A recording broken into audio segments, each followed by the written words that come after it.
Morning, y'all. So you want to ride your electric scooter through unnecessary amounts of water, and I get it. I totally get it. It's way fun. So yeah, obviously it comes with some drawbacks. My girlfriend's been just plowing through water, and we were like, we'll fix it when it's a problem.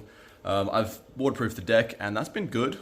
I haven't had any problems with water as far as deck goes, but it's been, I think, 2 years now, around abouts, maybe, and eventually it works its way into the bearings. It's amazing, actually, that it's taken a lot longer to get into these bearings than it did my unicycle.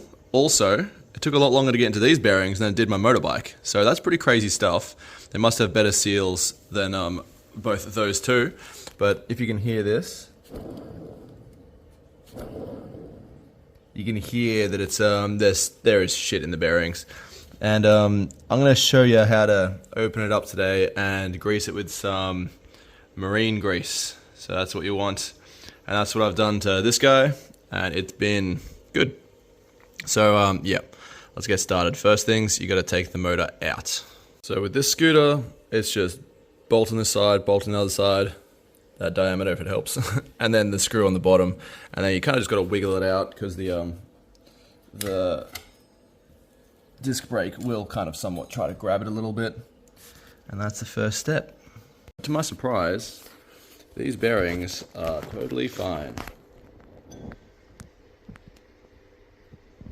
So I'm guessing it's either the other one or it's amazing the amount of water my partner's just punched through, unless there's a crap between the stator and the magnets, which is possible. It looks like there's a little bit of shit in there.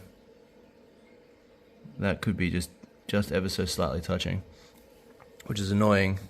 Because I'm not sure how to take the other side off, as the other side has no screws. See that? There's no screws at all. So maybe I take this off and then I can get to them. I'm not sure really how that works. It's a bit strange either way. But yeah, it's going to be a bigger job than I thought. But there is a little bit of, not sure if that's oil. Yeah, I think it might be a bit of water. There is a bit of water in there. But yeah, I'll pop this cover off and pack it with marine grease regardless, just to prevent anything from future happening.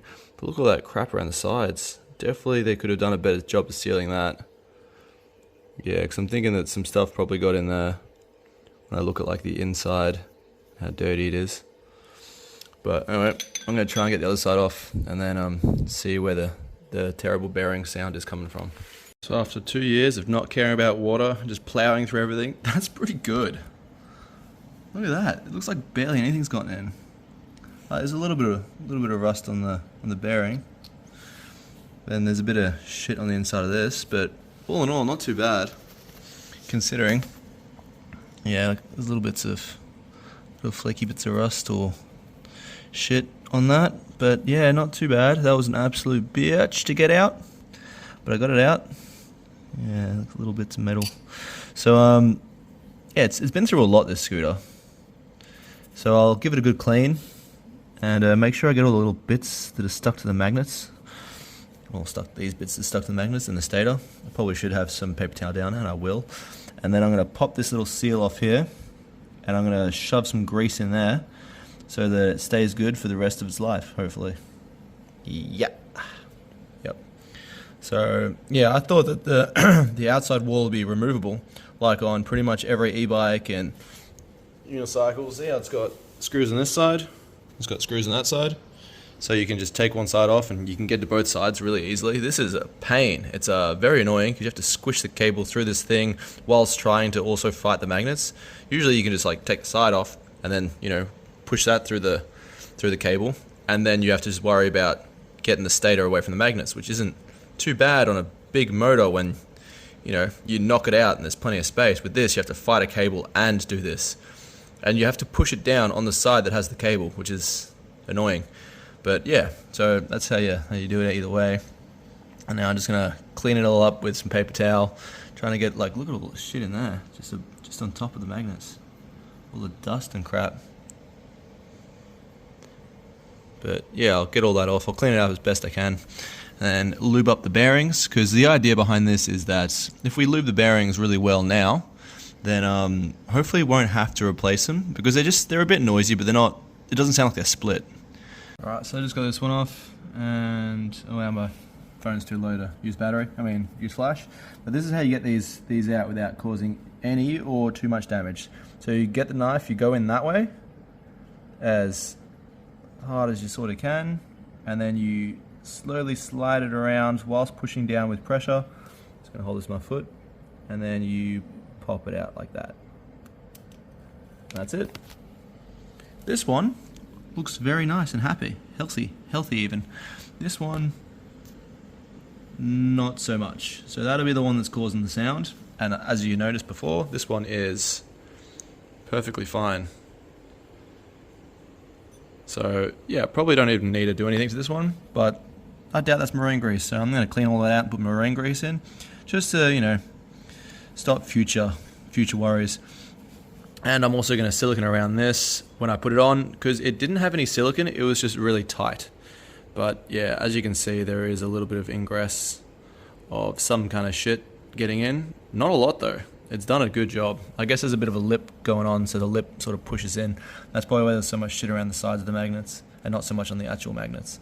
But that's how you get it off. I'm going to clean this out now. It doesn't look like any bearings have been split. I can't see any metal, but there is a lot of dirt and crap in there. So I'll clean that out to the best of my abilities now. So I'm using some throttle body cleaner. This was one bearing, and this is what I got out the other bearing. That's how much dirt, like it was, I cleaned the whole area, and then I sprayed the throttle body cleaner into the bearing, and this is what came out. This is all the stuff that I got out as far as like dirt goes out of the bearing. How bad is that? That's pretty bad. That was one caked up bearing. I'm gonna put this outside. So once you've got all the crap out of it, you just want to get your marine grease, and you make sure you got all the crap out of it. The more crap you get out of it, the better. And then legit just pack it full, like pack it so you can't even see the bearings anymore. And then when it's in there, just give it like a bit of a turn. Make sure you mix it all in there, and try to put some like paper down or something when you spray the throttle body cleaner. Or you could probably use degreaser, but either way, I don't know what glue they use for these magnets, so you do not want to dissolve it. So yeah, just do that. And then yeah, just pack as much of this shit in as you can, and just turn it, pack more in, turn it, pack more in, as much as you can. And then yeah, make sure you clean the cover, this little cover thing, before you put that on, because that's probably dirty as, I'm assuming. I mean, it's supposed to be looking like that, and that's what it looks like. So yeah, definitely give that a good clean, otherwise just putting more foreign bacteria in there, or foreign you know, dirt and shit. And then yeah, just clean it up. Once that's in, you'll probably have a bit of like grease squished around and all that. It could be a bit hard pushing that in, but just do your best. But once it should click in, like click into place. But once you got that in, just run your finger all the way around, then just get some paper towel and dry off the excess.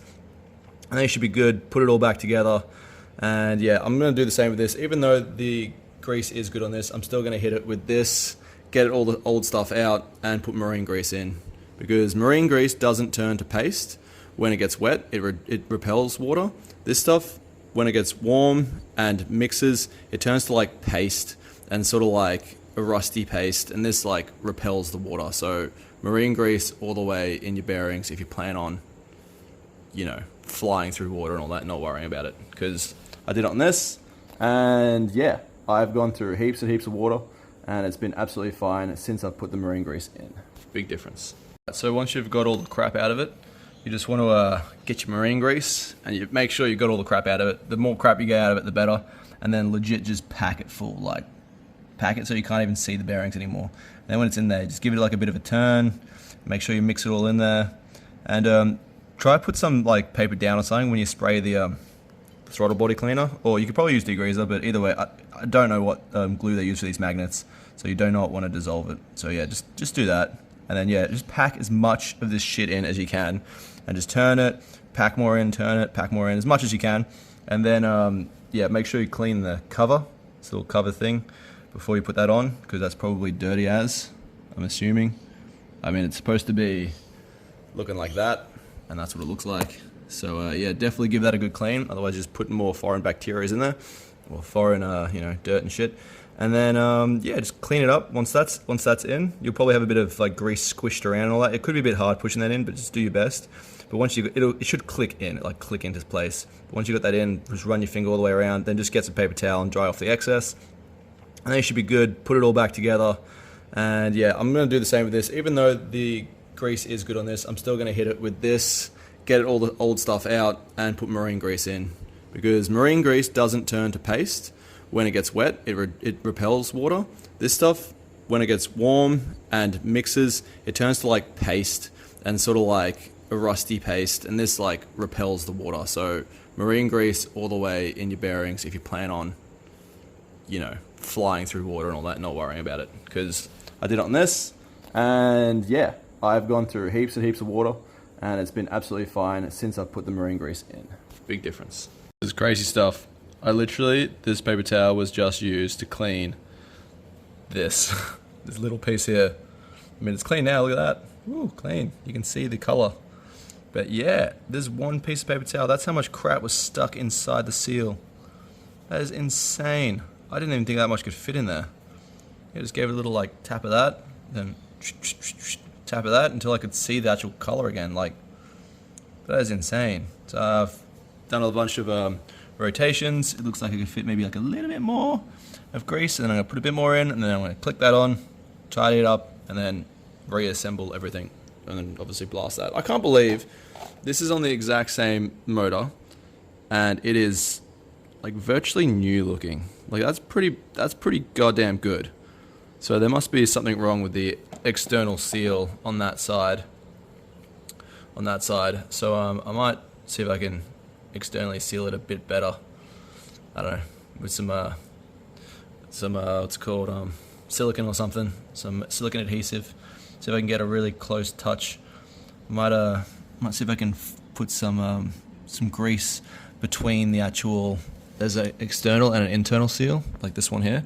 I think I might pack that with grease too, because like, why not?